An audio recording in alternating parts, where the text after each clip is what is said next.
বাংলা বলছি চ্যানেলটি সাবস্ক্রাইব করুন এবং সমস্ত অনুষ্ঠানের আপডেট পেতে বেল আইকনটি অন করুন।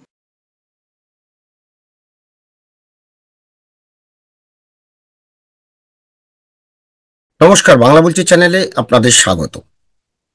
মহাকুম্ভে যাওয়ার পথে নয়াদিল্লি স্টেশনে পদপিষ্টের ঘটনা এবং সেখানে প্রায় 18 জনের মৃত্যু এখন পর্যন্ত যা জানা যাচ্ছে। গত 15 ফেব্রুয়ারি শনিবার এই ঘটনাটি ঘটেছে। প্রথম দিকে রেল স্বীকার করতে না চাইলেও পরে কিন্তু তারা মৃতদের একটা নামের তালিকা দিয়েছে। কিন্তু গত এই জানুয়ারির শেষ এবং ফেব্রুয়ারির শুরুতেই মহাকুম্ভে যে কটি শাহী স্নান ছিল তার মধ্যে অন্যতম একটি ছিল বসন্ত পঞ্চমী 3 তারিখে, অর্থাৎ 3 ফেব্রুয়ারি। তো সেই স্নানে হাজির থাকার কারণে কতগুলো বিষয় নজরে এসেছে। এখন প্রশ্ন হলো যে এই যে মানুষগুলো পদপিষ্ট হয়ে দুর্ঘটনা হারালেন, বিশেষ করে নয়াদিল্লি, এর পিছনে দায় কার? রেলের? অবশ্যই রেলের। কেন বলছি? আমরা যখন এখান থেকে আমরা কলকাতা থেকে আমরা দিল্লিতে যাই গত 27 জানুয়ারি, এবং নয়াদিল্লি স্টেশনে নামার পরে সেখানে একটা জিনিস দেখেছিলাম যে প্ল্যাটফর্মে যাতে মানুষ বেশিক্ষণ না অপেক্ষা করেন তার একটা ব্যবস্থা নেওয়া হয়েছে, এবং স্টেশনের বাইরেও যাতে ভিড় না হয় তার জন্য রেলের যারা নিরাপত্তারক্ষী রয়েছেন তারা কিন্তু তৎপর ছিলেন। তো ঠিক আছে, এরপরে আমরা কিন্তু 31 জানুয়ারি আমরা হামসফর এক্সপ্রেসে টিকিট করি প্রয়াগরাজে যাওয়ার জন্য। কিন্তু আমাদেরকে জানানো হয় যে প্রয়াগরাজে ট্রেনটি যাবে না। হামসফর এক্সপ্রেস নয়াদিল্লি টু প্রয়াগরাজ যাওয়ার কথা থাকলেও তার আগের স্টেশন, যেটির নাম হচ্ছে সুবেদারগঞ্জ, এই সুবেদারগঞ্জেই শেষ করবে এবং এখান থেকেই যেতে হবে মহাকুম্ভের পথে। তো সত্যি সত্যি সেখানে দেখেছিলাম যে এই সুবেদারগঞ্জ স্টেশনে যখন ট্রেনটি একদম টাইমে ছেড়েছিল, কারণ হামসফর এক্সপ্রেস পুরোটাই এসি এবং শীততাপ নিয়ন্ত্রিত, এবং তার এসি 3 টায়ারে আমরা ছিলাম। খুব ভালো ট্রেন, এবং ট্রেনের সময়সূচি অনুযায়ী কিন্তু ট্রেনটা পৌঁছেছিল সুবেদারগঞ্জ স্টেশন, অর্থাৎ প্রয়াগরাজের ঠিক আগে। এবং সেখান থেকে দেখেছিলাম রেলের যে সমস্ত নিরাপত্তারক্ষী ট্রেন থেকে নামার পরপরই যাতে স্টেশন খালি করে দেওয়া যায়, ভিড় না হয়, সেই জন্য কিন্তু তারা খুব তৎপরতার সঙ্গে কাজ করছিলেন, এবং পুরো এই যে যাত্রীদের যে ভিড়টা সেটা যাতে স্টেশনে না উপচে পড়ে সেই জন্য তারা কিন্তু রাস্তা থেকে শুরু করে সমস্ত জায়গাতেই, এবং স্থানীয় প্রশাসনও তার সঙ্গে কাজ করছিল খুব ভালোভাবে। তো খুব ভালো লেগেছিল। আমরা কিন্তু যখন প্রয়াগে পৌঁছায়, অর্থাৎ মহাকুম্ভে পৌঁছয়, প্রায় দুপুরের দিকে পৌঁছেছিলাম, সেটা অন্য ঘটনা, এবং সেখানে মহাকুম্ভে যা যা হয়েছে সেগুলো তো পরের বিষয়। কিন্তু আমি যে নয়াদিল্লি স্টেশনে কেন এই ঘটনা ঘটলো তার সঙ্গে আরেকটি তুলনা করছি। আসার সময় আমাদের যে ট্রেনটি ছিল 3 ফেব্রুয়ারি, অর্থাৎ যেদিন বসন্ত পঞ্চমী, সেদিন আমাদের ফেরার ট্রেন ছিল, এবং সেটিও ঠিক প্রয়াগরাজের আগের স্টেশন, তার নাম হচ্ছে প্রয়াগরাজ চেউকি প্রয়াগরাজ চেউকি বলে একটি স্টেশন, যেটি মহাকুম্ভ থেকে প্রায় ওই 20 কিলোমিটারের কাছাকাছি দূরত্ব হবে।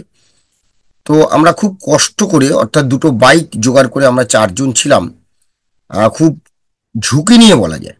প্রচন্ড ভিড়, প্রচন্ড মানুষের ভিড় ছিল সেই সময়, প্রচন্ড ঝুঁকি নিয়ে। এবং আমাদের কাছে যেহেতু আমরা দিল্লিতে একটি অন্য কাজে গিয়েছিলাম, এবং দিল্লি থেকে আমাদের লাগেজটাও বেশ ভারী ছিল, বিশেষ করে আমাদের দুজনের, আর দুজন কলকাতা থেকে ডাইরেক্ট গেছিল, আমরা 4 জন গেছিলাম। তো সেইখানে আমাদের লাগেজটাও বেশ ভালোই ছিল, কিন্তু আমরা খুব ঝুঁকি নিয়ে ওই ভিড়ের মধ্যে দিয়ে বাইক নিয়ে খুব সংকীর্ণ রাস্তার মধ্যে দিয়ে আমরা কিন্তু এই প্রয়াগরাজ চেউকি যে স্টেশনটি প্রায় কুম্ভ থেকে 20 কিলোমিটার দূরে, আমরা খুব ঝুঁকি নিয়ে এসেছি। বহু মানুষকে দেখেছি রাস্তা দিয়ে, তারা হেঁটে হেঁটেই আসছেন সে প্রয়াগরাজ চেউকি স্টেশনে। তো অদ্ভুতভাবে সেই প্রয়াগরাজ চেউকি স্টেশনে যখন আমরা পৌঁছই খুব তাড়াতাড়ি, কারণ আমরা সকাল সকাল একদম বেরিয়ে পড়েছিলাম, 10টার মধ্যেই বেরিয়ে পড়েছিলাম, যে 9টা 10টার মধ্যেই আমরা বেরিয়েছি, এবং আমরা ঘন্টা 3-এর মধ্যে কিন্তু যেহেতু বাইক পেয়ে গেছিলাম প্রয়াগ, অর্থাৎ কুম্ভ মেলার ঠিক ভেতর থেকেই, আমাদের ভাগ্য হয়তো ভালো ছিল, প্রসন্ন ছিল। তো সেই বাইকে করে আমরা সোজা চলে আসি, এবং ওই 40-45 মিনিট, 20 কিলোমিটার পথ যেতে যতটুকু সময় লাগে। রাস্তা তো খুবই ভালো ছিল, কিন্তু প্রথম 4-5 কিলোমিটার পথ খুব আহ, সংকীর্ণ এবং প্রচন্ড ভিড় ছিল পুণ্যার্থীদের। সেটা এড়িয়ে আমরা যখন পৌঁছলাম প্রয়াগরাজ চেউকিতে, সেই স্টেশনে, তখন দেখলাম সেখানে কিন্তু রেলের নিরাপত্তারক্ষী এবং রেল প্রশাসন এবং স্থানীয় প্রশাসন ভীষণ তৎপর ছিলেন। তারা পরিষ্কার বললেন যে যখন যে ট্রেনের সময়, যেমন আমাদের ট্রেনের টাইম ছিল 4:40, আমরা পৌঁছে গেছি তখন প্রায় 12টা, 12:30 নাগাদ। আমাদেরকে বলা হলো যে এখন আপনাদের ভেতরে প্রবেশ করতে দেওয়া হবে না, আপনারা প্রবেশ করতে পারেন, কিন্তু আপনাদের যেটা করতে হবে যে আপনাদের স্টেশনের প্ল্যাটফর্মের বাইরে অপেক্ষা করতে হবে। তো আমরা সেখানে ছিলাম না, আমরা অন্য এক জায়গায় একটা রেস্ট রুম নিয়ে আমরা রেস্ট টেস্ট করে আমরা জানতে পারলাম যে ট্রেন প্রায় 3 ঘন্টা লেট, অর্থাৎ 4:40-এর ট্রেন আস্তে আস্তে প্রায় 7:30-8টা বাজবে। তো আমরা সেই কারণে এই 6টা নাগাদ আমরা স্টেশনে প্রবেশ করি। আমাদের টিকিট দেখিয়েই প্রবেশ করতে হয়েছে, মোবাইল টিকিটে দেখিয়ে প্রবেশ করলাম।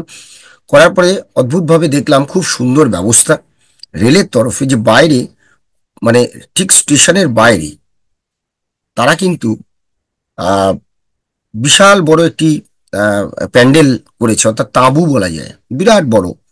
এবং সেখানে প্রচুর প্লাস্টিক চেয়ার, বসার জন্য চেয়ারের ব্যবস্থা করা হয়েছে, নিচে জল, অন্যান্য সমস্ত কিছু ব্যবস্থা, এবং বাইরেও, স্টেশনের বাইরেও এই তাঁবু করা হয়েছে একদিকে, তেমনি বাইরেও প্রচুর মানুষ যাতে অপেক্ষা করতে কোনো অসুবিধা না হয় সেখানেও সমস্ত চেয়ার পেতে দেওয়া হয়েছে। এবং প্রত্যেক কটা ট্রেন লেট ছিল, এবং তাই প্রত্যেককে ঠিক ট্রেন আসার 15-8 ঘন্টা আগে থেকে অ্যানাউন্সমেন্ট করা হচ্ছে যে এই ট্রেনটি এই প্ল্যাটফর্মে আসবে, যাদের বৈধ টিকিট আছে তারা প্রবেশ করুন। এবং টিকিট দেখিয়েই কিন্তু তাদেরকে প্রবেশ করানো হয়েছে। এবং রেলের খুব ভালো ব্যবস্থা কিন্তু এই প্রয়াগরাজে আমরা দেখেছি, এটা নিয়ে কোনো সন্দেহ নেই। আমরা চেয়ার জোগাড় করে আমরা প্রায় আরো 1.5 ঘন্টা, কারণ আমাদের ট্রেন এসছে প্রায় 9টার কাছাকাছি, রাত্রি 9টা প্রায়। হ্যাঁ, যেটি 3 ঘন্টা লেট ছিল দেখা গেল সেটি প্রায় 4.5 ঘন্টা লেট। তো যাই হোক, আমরা যখন প্ল্যাটফর্মে আস্তে আস্তে আস্তে আস্তে ভেতরে ঢুকলাম, অসংখ্য মানুষ প্ল্যাটফর্মে ঠিক থেকে ভিড় ছিল, কিন্তু সেই ভিড়ের মধ্য দিয়েও আমরা আমাদের আহ, নির্দিষ্ট যে কম্পার্টমেন্ট, সেই কম্পার্টমেন্টে জায়গায় গিয়ে দাঁড়াই। এবং ট্রেন আসার পরেও রেল পুলিশের যে তৎপরতা ছিল, তারা প্ল্যাটফর্মের পাশে দড়ি ফেলে আগে প্রত্যেক যাত্রীদের নামার ব্যবস্থা করেছে, তারপরে যারা যাত্রী উঠবেন তাদেরকে ওঠার জন্য তারা ব্যবস্থা করেছে। অসাধারণ একটা ব্যবস্থা ছিল, এটা নিয়ে কোনো সন্দেহ নেই। কিন্তু এখানেই প্রশ্ন যে নয়াদিল্লি স্টেশনে এরম ঘটনা কেন ঘটলো, প্রশ্নটা এখানেই। যা দেখেছি তাই দেখেই বলছি যে অনেকেই জেনে গেছেন যে যত কুম্ভ মেলা শুরু হয়েছে, সম্ভবত খুব ভুল না করলে জানুয়ারি মাসের 13 জানুয়ারি থেকে চলবে 26শে ফেব্রুয়ারি পর্যন্ত, অর্থাৎ 1.5 মাস। এবং তার মধ্যে যে কটি শাহী স্নান ছিল তার মধ্যে পরপর তো হয়েছে।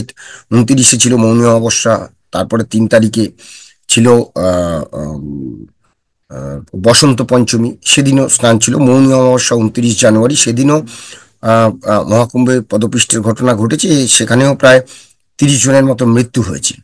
তারপরে আরো বেশ কয়েকটি ঘটনা ঘটেছে, সিলিন্ডার ফেটে ব্লাস্ট করে আগুন লেগেছিল মহাকুম্ভে, সেটা 19শে জানুয়ারি। 29শে জানুয়ারি তো বললাম যে পদপিষ্টে 30 জনের মৃত্যু হয়েছে।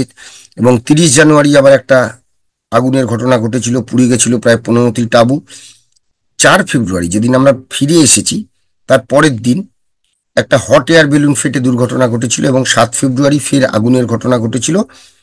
আর সেই সঙ্গে যদি দেখা যায় ছোটখাটো অনেক ঘটনা, বিশেষ করে যারা সড়ক পথে গেছেন সেখানেও বেশ কিছু দুর্ঘটনা ঘটেছে, বেশ কিছু মানুষের প্রাণ গেছে। কিন্তু আমার যেটা প্রশ্ন যে উত্তরপ্রদেশের যে দুটি স্টেশন, এক হচ্ছে প্রয়াগরাজ, দ্বিতীয় হচ্ছে এই যে সুবেদারগঞ্জ, প্রয়াগরাজের আগে এবং পরে একদিকে সুবেদারগঞ্জ, অন্যদিকে দিল্লি থেকে আসার প্রয়াগরাজে ঢোকায় পড়ছে সুবেদারগঞ্জ, সেখানে গাড়ি দাঁড় করিয়ে দেওয়া হলো। এবং প্রয়াগরাজের আগের স্টেশন, অর্থাৎ প্রয়াগরাজ চেউকি যে স্টেশনটি, সেখান থেকে গাড়িটা ছাড়ছে, অর্থাৎ প্রয়াগরাজ জায়গাটাকে পুরো ছড়িয়ে দেওয়া হয়েছে। অর্থাৎ এদিক থেকে 20 কিলোমিটার প্রয়াগরাজ থেকে, এদিক থেকে আগে 20 কিলোমিটার, এদিক থেকে আগে 20, অর্থাৎ যদি আপনি ডান দিক, বাদিক, উত্তর দিক, দক্ষিণ দিক যেদিকে বলেন, অর্থাৎ 20 কিলোমিটার আগে ট্রেনগুলোকে তারা ছাড়ছে এবং সেখানেই স্টপ করে দিচ্ছে এবং সেখান থেকে দর্শক অর্থাৎ পুণ্যার্থীদের ঢোকার ব্যবস্থা করছে। এই যেখানে ব্যবস্থা ছিল, এবং বললাম তো যে দুটি স্টেশনেই অর্থাৎ প্রয়াগরাজ চেউকি এবং প্রয়াগের আগে সুবেদারগঞ্জ, দুটি স্টেশনে, যেহেতু আমরা দিল্লি থেকে এসেছি সেই কারণে আজকে এই প্রতিবেদন।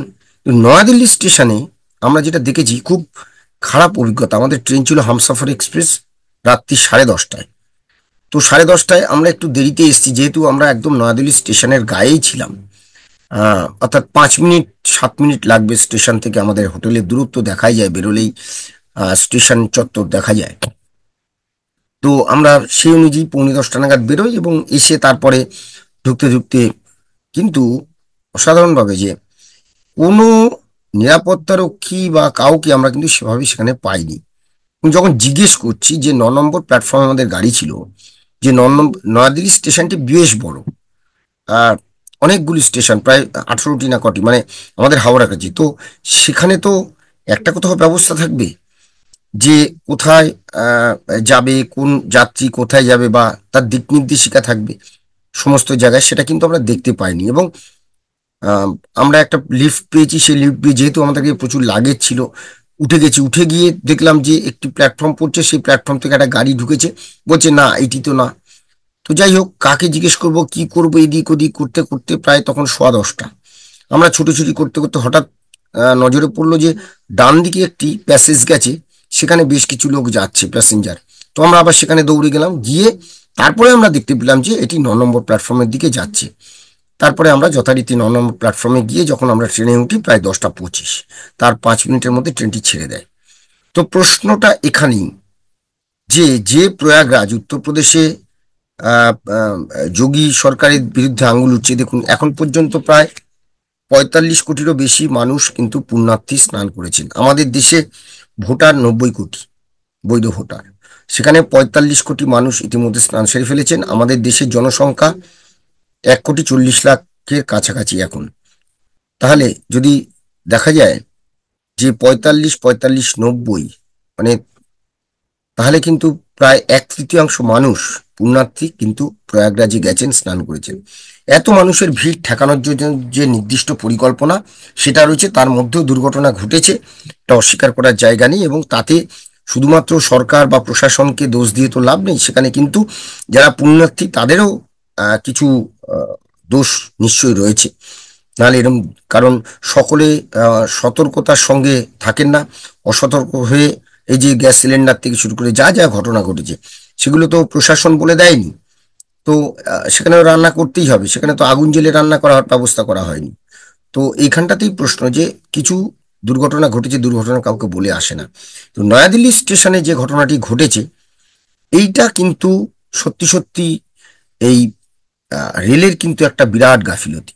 এবং যেটা জানা যাচ্ছে, আমরা যদি একটুখানি ব্রিফ করি, যে 18 জন মারা গেছে।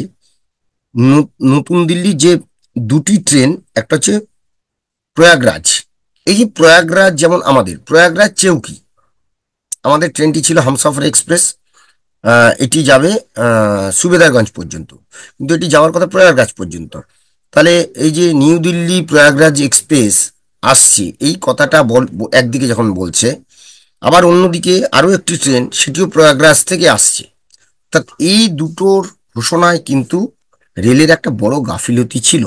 এবং প্রচুর মানুষ, যেটা বলা যাচ্ছে যে 14 নম্বর প্ল্যাটফর্ম এবং 16 নম্বর প্ল্যাটফর্মে যে ট্রেন দুটো আসছে, এইটার মধ্যে একটা বিভ্রান্তি ছড়ানো হয়েছে। এবং প্রয়াগরাজগামী জানা গেছে যে চারটি ট্রেনের মধ্যে 3টি দড়িতে চলছিল, যার ফলে একটা যানজট যেমন হয়েছে, তেমন একটা অপ্রত্যাশিত ভিড়ও হয়েছে। তার মানে কি, এই যে আমরা যেটা দেখেছিলাম প্রয়াগরাজ চেউকিতে, যে 4 ঘন্টা ট্রেন লেট, তোমরা ভাই বাইরে বসো, যখন ট্রেন আসবে তার আধ ঘন্টা আগে প্যাসেঞ্জারকে ঢোকানো, এই পরিকল্পনাটা কিন্তু নিউ দিল্লি স্টেশনে আমরা দেখিনি। এবং সেখানে আরেকটি যেটা মারাত্মক অভিযোগ, যে আহ, প্রচুর প্রায় 1,000-এর বেশি সাধারণ টিকিট কাটা হয়েছে। অর্থাৎ এখানে এক্সপ্রেস ট্রেন সবই যাচ্ছে, তো সেখানে আমার যেটা ক্যাপাসিটি, আমার যেটা ক্ষমতা, সেই ক্ষমতার বেশি টিকিট ছেড়ে দেওয়া হলো কেন? তাহলে এইখানেই তো প্রশ্ন, রেলের কাছে প্রশ্ন, যে কোনো পরিকল্পনার ছাড়া যখন দেখা যাচ্ছে যে ভিড় বাড়ছে এবং যেটা প্রয়াগরাজ চেউকি বা সুবেদারগঞ্জে আমরা যেটা দেখতে পেয়েছি, প্রয়াগরাজের আগে যে দুটি স্টেশন, একদিকে সুবেদারগঞ্জ, অন্যদিকে প্রয়াগরাজ চৌকি, তাতে যে প্রশাসনের যে বিষয়টা আমরা দেখতে পেয়েছিলাম, সেটা কেন নয়াদিল্লি স্টেশনে হলো না? নয়াদিল্লি স্টেশন এক রাজধানী একটা, দিল্লি, এবং সেখান থেকে বহু মানুষ বিভিন্ন জায়গা থেকে আসছেন, সেখান থেকে তারা ডিভাইড হচ্ছেন। তো যত শেষ দিকে যাচ্ছে, বহু মানুষ এখনো আহ পুণ্যার্থীরা স্নান করতে যাচ্ছেন। আমরা দেখছি নিউজ পেপারে বিজ্ঞাপন দেওয়া হচ্ছে, বিভিন্ন ভাষার কাগজে, টেলিভিশনে বিজ্ঞাপন চলছে, বিভিন্ন নিউজ চ্যানেলে বিজ্ঞাপন চলছে প্রয়াগরাজে আসার জন্য। ন্যাচারালি মানুষের মনে এটা কিন্তু একটা, যেখানে 40 কোটি 45 কোটি মানুষ ইতিমধ্যেই পুণ্য স্নান অর্জন করেছেন, 140 বছর 144 বছর বাদে এই মহাকুম্ভ হচ্ছে। তো পরবর্তী জীবনে কে আর দেখতে পাবেন, এই যে পুরো বিষয়টা, সেটা সত্য মিথ্যা যাই হোক, যাই বলুন না কেন, তো প্রশ্নটা এখানেই যে রেলের এই গাফিলতির জন্য কিন্তু এই ঘটনা ঘটেছে। এবং এই ঘটনার জন্য যে রেল, এই ঘটনার জন্য রেল দপ্তর কিন্তু কখনোই তাদের দায় এড়াতে পারে না, বিশেষ করে নিউ দিল্লিতে কোনো এড়াতে পারে না। কারণ আমরা বললাম যে যখন আমরা 31 জানুয়ারি ট্রেনে আসছিলাম, আবারও বলছি, নিউ দিল্লি স্টেশনে আমরা কাউকে পাইনি যে কোথা থেকে কোন দিকে 9 নম্বর, মানে আমরা যে দিক গেট দিয়ে ঢোকানো হয়েছিল সেখান থেকে আমরা একটা সামনে লিফট পেয়েছি, উঠে গেছি, আমরা জানি এখান থেকে হয়তো যাব। কিন্তু তারপরে যেখানে গিয়ে পৌঁছই, সেখানে দেখছি একটা ট্রেন দাঁড়িয়ে আছে নিচে। তো বললো এই ট্রেনটি এসছে। তারপর আমরা সেখান থেকে আবার অনেক খোঁজাখুঁজি করে করে, তখন প্রায় আমাদের হাতে মিনিট 15 সময় ছিল। তো আমাদের কাছে প্রচুর লাগেজ ছিল, ওই অবস্থাতে আমরা আবার গেলাম। কিন্তু এই যে পুরো বিষয়টা, যে সমস্ত জায়গাতে পুলিশ মানে নিরাপত্তারক্ষী পোস্টিং করে দেওয়া, যাতে পুণ্যার্থীদের কোনো অসুবিধে না হয়, কারণ সব ট্রেনেই কিন্তু ভিড় ছিল। সেখান থেকে ভিড়টা কিন্তু আজ থেকে, আমি যখন ঘটেছে 15 তারিখ, আর আমি কথা বলছি 31 জানুয়ারির কথা, অর্থাৎ এই 15 দিনে রেলের কিন্তু নয়াদিল্লি স্টেশনে আমরা কিন্তু যেটা দেখে এসেছি, তার পরিণতি হচ্ছে এই ঘটনা। 18 জনের মৃত্যু, পদপিষ্টের ঘটনা। তারা পুরো বিষয়টা ক্যাজুয়ালি নিয়েছে, এতগুলো টিকিট, সাধারণ যাত্রীদের টিকিট তারা বিক্রি করে গেছে। কিন্তু সেই মানুষগুলো কোথায় যাবেন, কিভাবে যাবেন, কোন ট্রেনে যাবেন, কেন ট্রেন লেট হচ্ছে, তাদের বসার ব্যবস্থা, সেগুলো কিন্তু কিছু করা হয়নি। যেটা উত্তরপ্রদেশ সরকারে দুটো স্টেশন, একটা হচ্ছে যে সুবেদারগঞ্জ, আর অন্যটি হচ্ছে প্রয়াগরাজ চৌকি, অর্থাৎ দুটোই প্রয়াগরাজের ট্রেন, কিন্তু প্রয়াগরাজের আগে দুটো ট্রেনকে দাঁড় করিয়ে দিয়ে সেখান থেকে কুম্ভে যাওয়ার ব্যবস্থা, সেখান থেকে কুম্ভে থেকে মানুষের ফেরার ব্যবস্থা যে করা, অর্থাৎ একটা স্টেশন নয়, এই যে পরিকল্পনা কিন্তু বহু আগে থেকে নিয়েছিল। অর্থাৎ এটা বলা যায়, নয়াদিল্লিতে যে ব্যবস্থা রেলের তরফে, যোগী সরকারের তরফে নেওয়া হয়েছে, সেই ব্যবস্থা কিন্তু কেন্দ্রের তরফে নয়াদিল্লিতে নেওয়া হয়নি। আর এই গাফিলতির দায় কিন্তু রেলের, তা কিন্তু অস্বীকার করা যায় না। এখনো আর বেশ কয়েকটা দিন আছে, অর্থাৎ আরো প্রায় 10 দিন। আহ, এই 10 দিনের মধ্যে শিবরাত্রি যেদিন পড়ছে, সম্ভবত 26 ফেব্রুয়ারি, সেদিন হচ্ছে শেষ। তো বহু পুণ্যার্থী এখনো যাচ্ছেন ইতিমধ্যেই। শুধু নয়াদিল্লি নয়, যে যে জায়গাগুলো প্রয়াগরাজের জন্য ভিড় হচ্ছে, প্রত্যেক জায়গাতেই মনে হয় উত্তরপ্রদেশ সরকারকে দেখে শেখা উচিত। উত্তরপ্রদেশ সরকার যে ব্যবস্থা নিয়েছে, সেটা যদি নয়াদিল্লির সে কেন্দ্রীয় সরকার হোক বা যেই হোক, রেলের যে যারা রয়েছেন, তাদের সেটা নিলে, তাহলে কিন্তু আজকে এই ঘটনা ঘটতো না। আহ, এখন দেখার যে, ওই যে যেটা বলছিলাম, উত্তর রেলওয়ের প্রিন্সিপাল, যিনি সিকিউরিটি কমিশনার পঙ্কজ গাংওয়ার, আহ, তিনি না, একটি 2 সদস্যের একটি উচ্চ পর্যায়ের কমিটি গঠন করেছে উত্তর রেল, এবং সেখানে রয়েছেন উত্তর রেলের principal chief commercial manager Narsinghdev এবং উত্তর রেলের principal chief security commissioner Pankaj Ganwar. তো তাদের স্টেশনের সমস্ত ভিডিও ফুটেজ তারা সুরক্ষিত করার নির্দেশ দিচ্ছেন। কিন্তু আমি বললাম যে 31 জানুয়ারি যে বিষয়টি আমরা দেখেছি, তো তখন যে ভিড় ছিল আর এখনের ভিড়ের মধ্যে তফাৎ। সুতরাং যেটা হয়েছে, সেটা কিন্তু অনেক আগে যদি ব্যবস্থা নেওয়া হতো, তাহলে তো এই ঘটনা ঘটতো না। তাই প্রশ্ন, এই দায় কি উত্তর এড়াতে পারেন না। আমাদের এই আলোচনা নিয়ে আমি করলাম এই কারণে যে আমি গেছিলাম এবং ঘটনাচক্রে 15 দিন আগে যে জিনিসটা দেখেছি, আজকে তার জন্য যে একটা দুর্ঘটনা ঘটে গেল, সেই অভিজ্ঞতা থেকে আজকে এই আলোচনা। সবাই ভালো থাকবেন।